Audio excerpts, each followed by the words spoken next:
So what's up guys? This is Judge from Andrea Judge TV.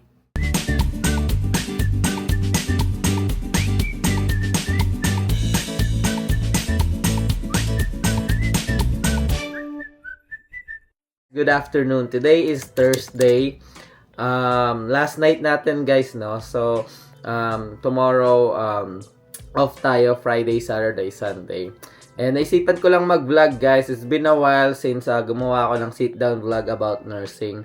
So ngayon is just like kwentuhan vlog lang tayo. So I just wanna share my experiences in OR. So for today's topic is pag-usapan natin kung ano-ano nga ba yung mga services or team ko sa OR.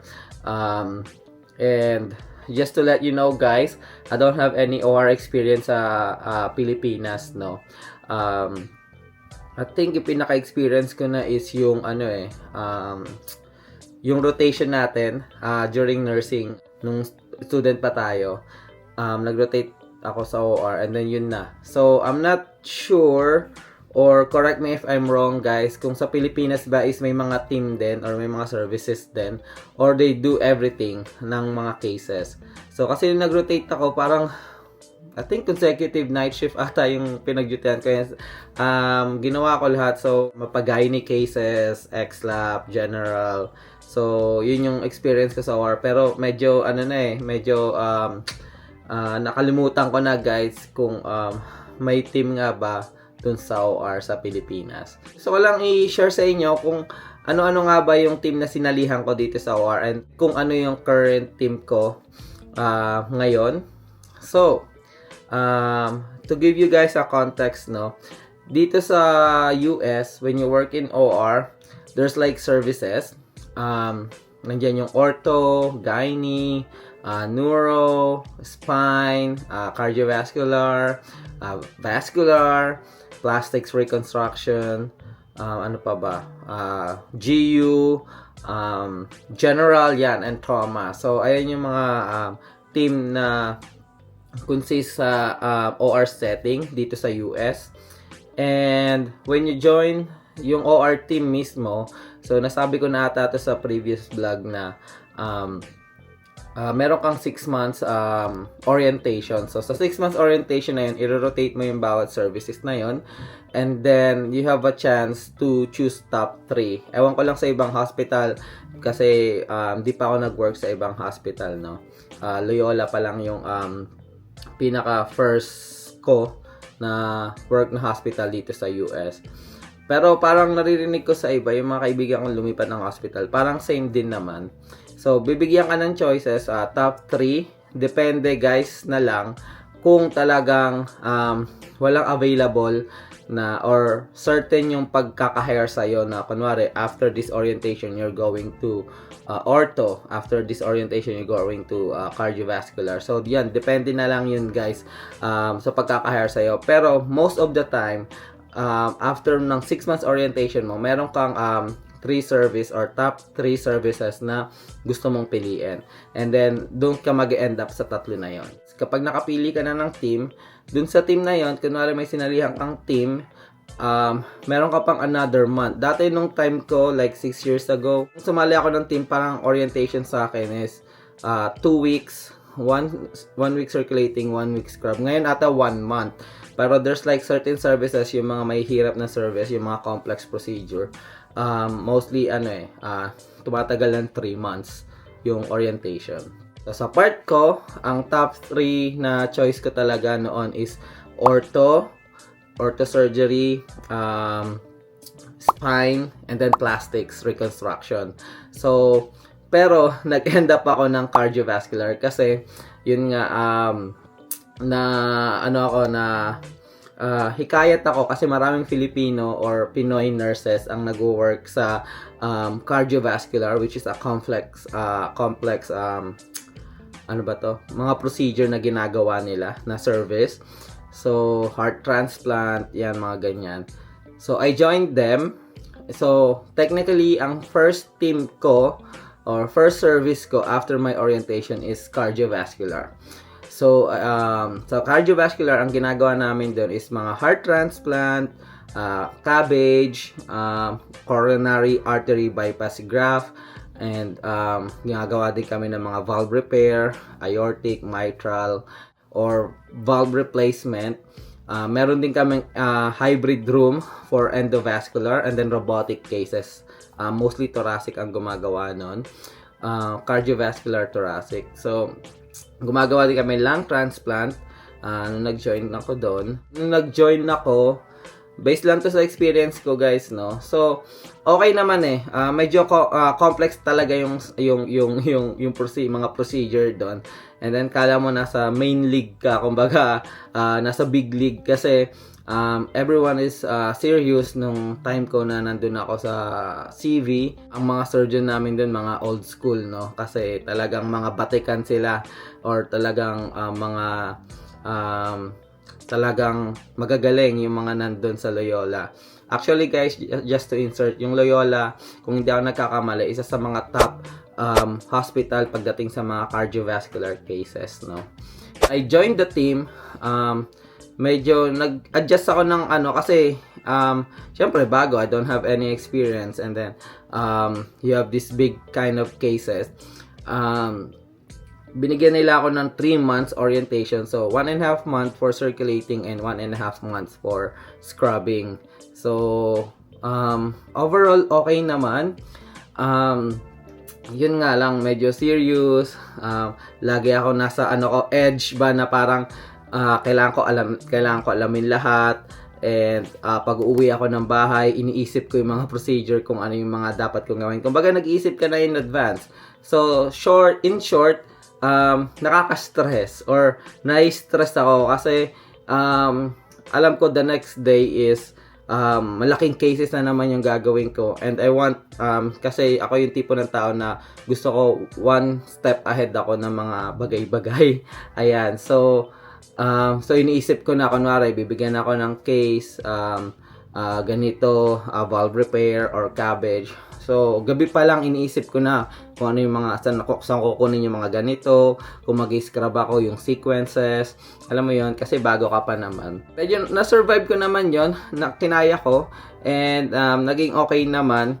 Ang hindi ko lang nagustuhan talaga sa cardiovascular, guys, is yung schedule or yung on-call nila. Kasi most of the time, parati ka nandun sa hospital.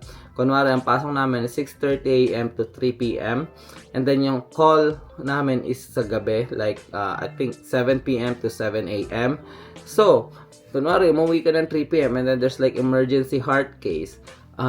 Kailangan mo bumalik ng na-experience ko, bumalik ako ng 9 p.m.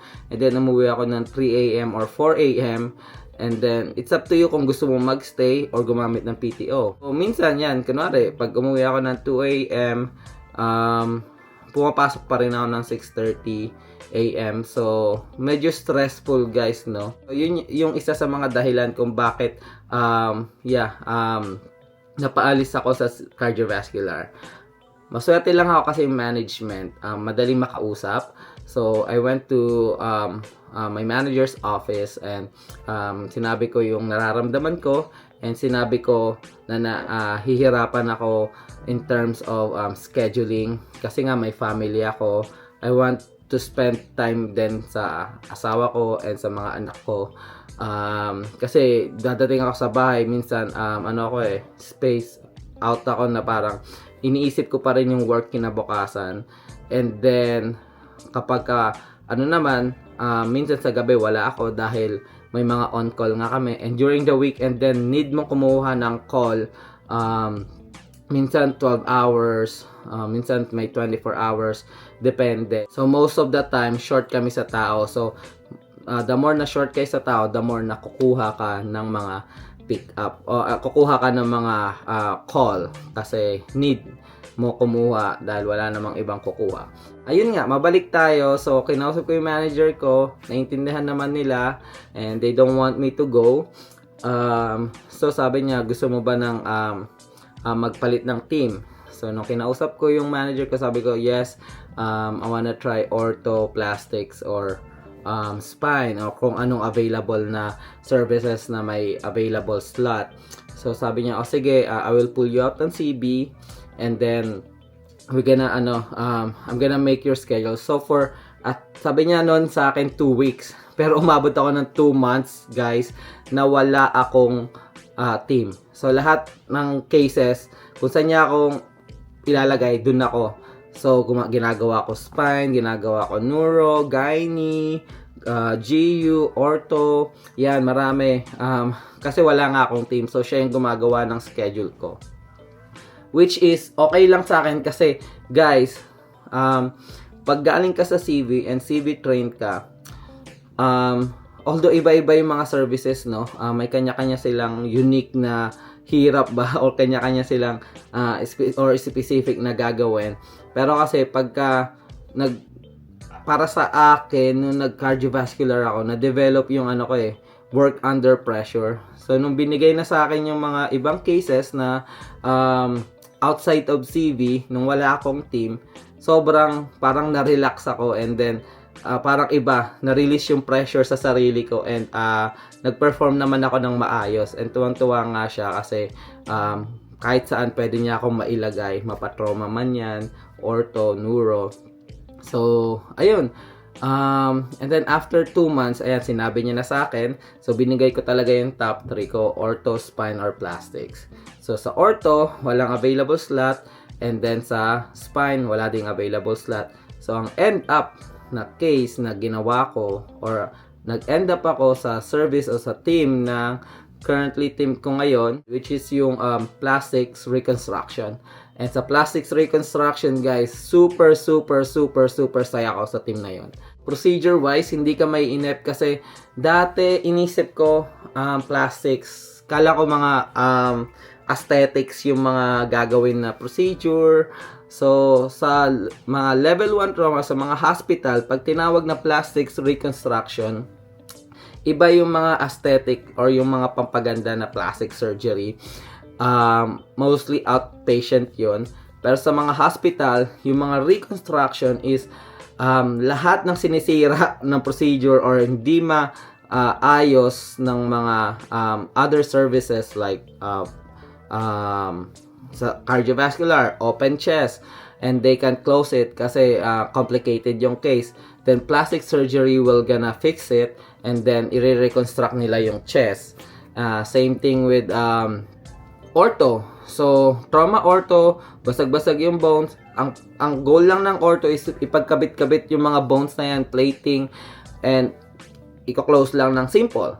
Pero kapag trauma, kunwari, pasintabi sa mga kumakain po, lasog-lasog yung leg, at hindi mabalik ng ortho, masyadong complicated, then plastics will gonna do it. So, ganun yung ang trabaho ng plastics reconstruction sa mga hospital. Hindi siya puro aesthetic. So, talagang kailangan mo ng diagnosis or for example, mga cancer patient like bilateral mastectomy. So, plastic surgery will gonna go in and then i-reconstruct yung breast para naman at least after ng procedure ng patient post-mastectomy, kung gusto niya na bumalik yung dating ganda ng breast niya, i-reconstruct ng plastic yun. It depends kung breast implants or may tinatawag kami na free flap reconstruction. So mag-harvest ng belly from here and then gagawing breast. So ganon. So ang dami, ang lawak pala ng plastic surgery. Para mo na rin ginagawa yung bawat services kasi lagi kaming may combo cases. So hindi nakakainip. What I mean is that nung nasa CV ako, although lahat complex yun, guys, pero tatlo lang halos yung ginagawa mo: heart transplant, cabbage, and then mga valve repairs, and then endo and robotic, 5. So for 2, 3, 5 years, 10 years, yung 5 na yun yung parating ginagawa mo every day. Medyo yung maboboard ka nga, or medyo tas magaling ka na sa ginagawa mo, medyo parang may inip ka kasi parating yun yung ginagawa mo. Unlike sa plastics, for example, this day, Monday, I'm doing the mastectomy breast reconstruction, and then the next day, I'm working on the oral, like mandibular fracture, yung mga traumatic facial trauma, like basag yung mandible dito, or na aksidente, then plastics will gonna do it, reconstruct, and Ang dami, yeah, like ortho cases, hand cases, ginagawa din namin hand cases. Meron nga kaming procedure, guys, grabe. Tawag doon toe to thumb reconstruction. So we took Mello to the operating room emergently, and we spent a lot of time trying to repair the structures that he'd injured. But unfortunately, the thumb could not be saved. We chose to perform a surgery called a toe-to-thumb transfer, where we take the whole of the big toe from his foot with its blood vessels and attach it to the place where he lost his own thumb. So, nakat niya yung thumb niya. Pagka-cut ng thumb niya, ni-reconstruct ng plastics, kinuha yung toe niya. So, kung mag-prioritize ka, ano bang mas importante? Yung toe na pwede tago sa shoes na medyo maano lang yung lakad mo ng konti, pero with the therapy is magiging okay? Or yung hand mo na pwede mong pang-grab tong thumb mo. Like, for example, you're holding a coffee or like a cup. So, pagka wala to, so parang yung grip mo is hindi na ganun ka-stable or hindi na ganun ka-secure. So, grabe guys, napaka-unique ng case na yun. Inabot ng 12 to 16 hours yun guys. Connecting all the nerves and stuff and vessels just to be this time to work on. And then, syempre, nung nakabit, so continuous therapy para at least masanay siya sa bagong thumb niya. And, ayun. So, i-discuss naman lahat yon ng surgeon sa'yo. Ilalatag yung lahat ng possibilities. Titignan kung gusto mo talaga ng thumb mo, cutting your toes, and then put it at your thumb. So, at the end of the day, it's your decision. No? So, umabot ako doon ng almost 5 years. So, dahil sobrang saya ako sa plastics, guys. Mga surgeon, naging mga kaibigan na namin. Yung team ko, napaka-supportive, team player. Kunwari, wala na akong kaso, pupunta ako sa room nung isa, tutulungan ko sila, mag-grab nung next cases nila. Same thing din, kapag wala na silang kaso, hindi lang sila umupo sa lounge, pumupunta sila sa room ko, trying to help out, kung mga may i-run na specimen, co-circulate, co-scrub, yan. So, sobrang saya. Open ng team namin, open sa suggestion, napakabait ng team leader ko kasi nakapag-suggest kami sa kanya, and then sometimes she go to us and then asking our opinion kung ano ba yung dapat gawin sa mga ganitong sitwasyon, sa ganitong procedure. So yun, ang saya. And then we go out, yung mga surgeon namin madalas magpa-party. There's one time nga kinasal yung surgeon namin, in-invite din ako sa kasal. So, dito big deal yun kasi di sila basta-basta nag-i-invite. Mga close friends lang. So, nagulat ako, in-invite kami. And, nakakatuwa lang. Dahil parang feeling nila part ka na as a family. So, ganun yung parang treat sa plastic surgery. And I like the schedule, no? So, regular calls lang, guys, sa OR. And then, sometimes, pag di ka call, uwi ka na ng 3, and then tapos na. Talaga naging komportable ako, naging at home ako sa service na yon. Share ko lang, tips, pag mga ganun sitwasyon mo, pupunta ka dito sa US and you wanna try to work sa OR, ang tip ko lang, guys, is, pagpipili ka ng team, kasi may rotation ka for 6 months, diba? So, alamin mo na. It's like, hindi lang naman, for example, gusto mo tong case na to kasi, wow, this is interesting, so I wanna join this team kasi sa procedure. So, may mga kino-consider ka rin na factor or parang may mga kino-consider ka rin bagay-bagay para ma-at home ka sa service na yun or sa team na yun. Siyempre, una dyan, yun nga, yung ginagawa mo, yung procedure. Gusto mo ba yung procedure? Kung hindi, kahit anong gawin mo, hindi mo ma-feel yung service. Like ako, I don't like vascular cases and ENT cases. So, kahit na kaya ko siyang gawin, parang alam mo yun, yung feeling na ayaw mong gawin. Maganda yung gagawin mo, yung isang bagay na gusto mo. So, factor pala, yun yung isang bagay na dapat may consider it. Pero, may isa pa. Second is yung people na pagtatrabawan mo, yung makakasama mo everyday. Imaginein mo, everyday mo silang makakasama. So, tignan mo kung welcome ka ba, welcoming ba yung team, na-appreciate ka ba. Feel mo naman yun yung parang ka-vibe mo ba yung mga tao sa team na yon. Siyempre, kapag pumasok ka sa team na yon, kailangan na-appreciate mo yung mga teammates mo or feel welcome ka ng teammates mo kasi sila yung katrabaho mo araw-araw and syempre collaborative ang nursing or especially yung OR. So, kailangan yung surgeon, gusto mo ba maka-work yung surgeon na yon? Gusto mo bang maka-work yung team leader na yon? Gusto mo bang maka-work yung mga residente dun sa services na yon? So, yun. Isa sa factor na kinonsider ko kaya nagustuhan ko din yung plastics kasi sobrang parang family kami sa plastics reconstruction, guys. Sobrang at home na ako sa Loyola, guys. Kilala ko na lahat ng mga tao halos sa loob ng OR. And they respect my decision.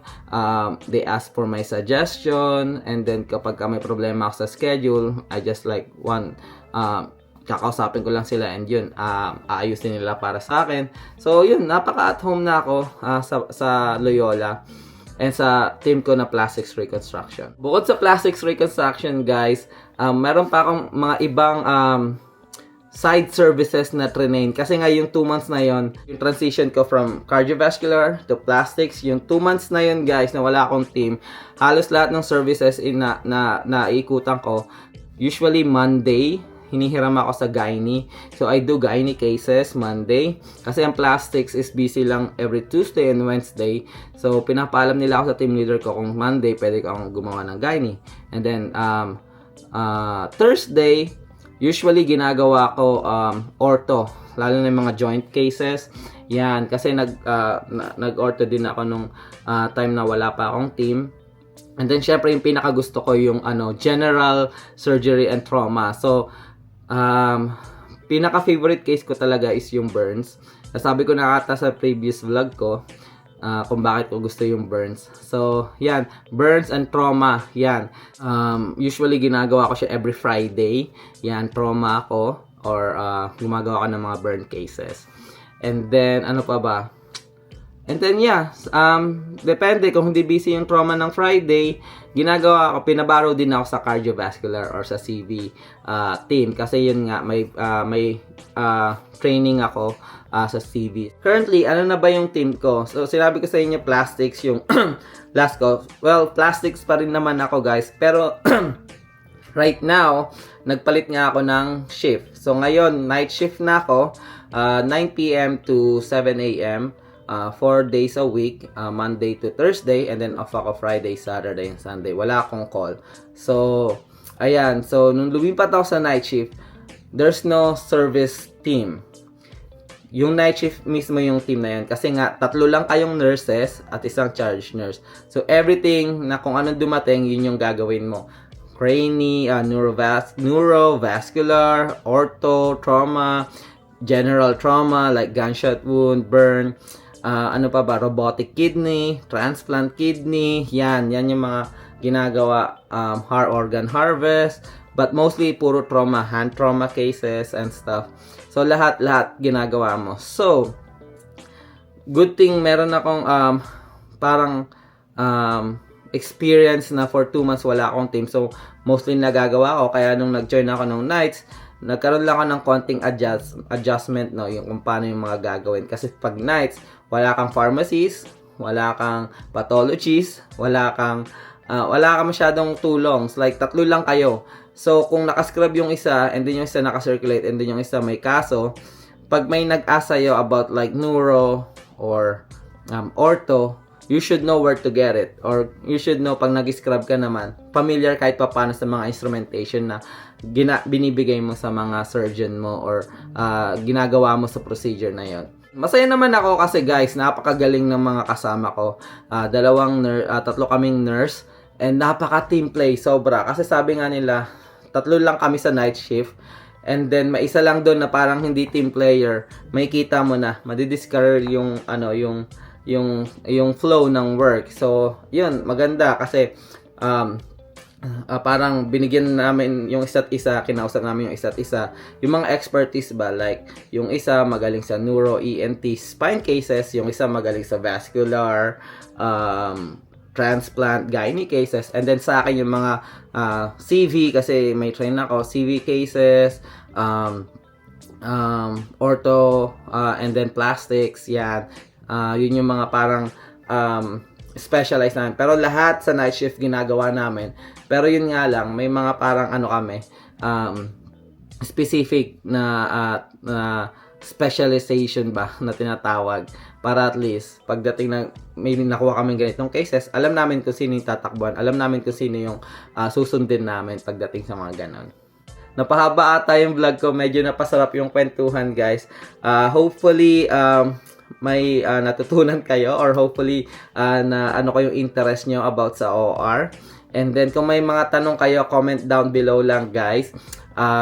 Try natin sagutin yon. And lahat ng sinabi ko guys, disclaimer lang, is based on my experience or based sa mga nangyari sa akin.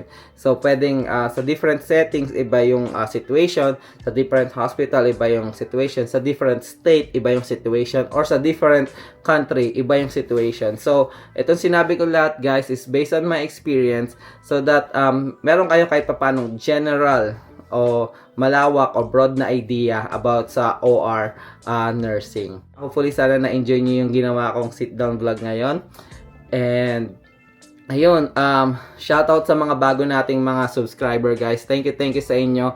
Ang tabayanan nyo guys, ayan, inuunti-unti na namin yung mga utang namin sa inyo, like nursing topics, nakagawa na kaming travel vlog, shoutout video, ine-next na natin yan guys. Yan, madalas naman ako mag-reply sa comment section, kaya kung gusto niyo makipag-interact, gusto magpa-shoutout, comment down below lang guys, and mag-reply ako for sure sa inyo. Ayun guys, siguro dito ako natatapusin yung vlog. Maraming salamat. Thank you sa pagsama.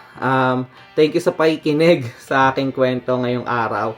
So, ayun, patuloy pa rin kami gagawa ng mga nursing vlogs or nursing topic or nursing update sit-down vlogs sa inyo katulad ng mga ganitong vlog. And then, syempre, Buhay America vlog guys. Patuloy namin i-share sa inyo yung pamumuhay namin as a Filipino family migrated here in US. So, yan. Ano pa ba? Travel vlog, yan. Pagka may mga ganap kami na travel, try namin i-share with you guys. Ewan ko lang by this December kung matutuloy kami sa may pinaplano kami parang Christmas village na na staycation. So tingnan natin guys kung matutuloy yon. We'll gonna for sure share it for you. Ayan. Again yan guys, siguro dito na tatapusin. Maraming salamat guys. Ingat kayo parati and God bless.